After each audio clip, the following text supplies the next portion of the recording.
Hi, this is Paul Inch from the Tank Modelers channel in regards to the buddy build with switcher and the M1A2 Operation Iraqi Freedom. What can I say about what I've done? This is my track update. I've painted the tracks. I started off by painting them the Panzer Aces 305 with the airbrush, which is 304, sorry, track primer. I don't know if you can see that. Yes, you can. Track primer, very good colour, especially if it's an all metal track.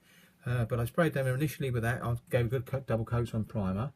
Then I mixed a combination of my sand ivory colour, which is 71075. That one there. If I go there, you can just see that one. That's it. That's it.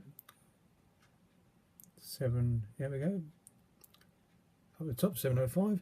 And then with a combination of one of my Zenith colours from the Overlayos, the sand colour set, modulation type set. And this is 71216, but it's in the set. I think you could use a similar colour anyway, but I just used it because I had it. A combination of that mixed together, and then sprayed the tracks with a light dusting over the top of the track primer. Let it dry overnight, and then today I decided to paint the rubber pads, and I wanted them lighter than the road wheels. So what I did, again, I mixed a combination of 306 dark rubber with 305 light rubber, but both are layer colours, but from the Panzer Aces sets, or paint range I should say. And I used 7 drops of dark to 2 drops of light rubber, and it gave me that lighter shade of rubber that I needed. And it does look like rubber to me when you look at it. And I applied it with a paintbrush, and I mixed it in my painting dish. I think you can just about see there. I'll move it out of the way.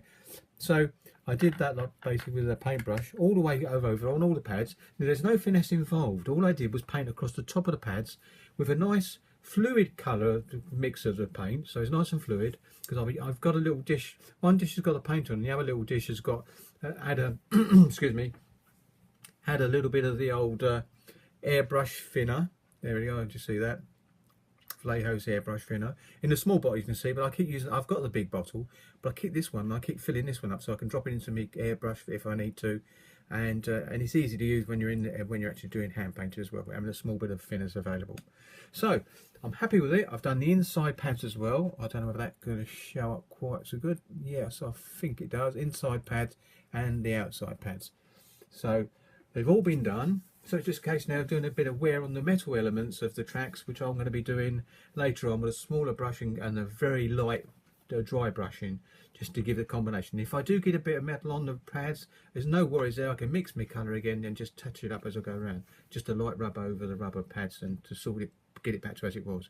But once I've finished all the metallising little bits I'm going to be doing, I will be giving it a dust over, but I'll most probably give it a wash, a very fine rusty wash down the sides, because I've noticed on a lot of M1A2s there is a lot of rust in the track links, but there is yellow paint there as well, yellowish sand paint there as well, so still stuck on it, and depending on what photograph, whether it's light or dark. So I've gone for a lighter colour, sand colour on the edges, you can see just around here and in the middle, but you can see there's a distinctive difference between the actual metal parts and the rubber pads itself.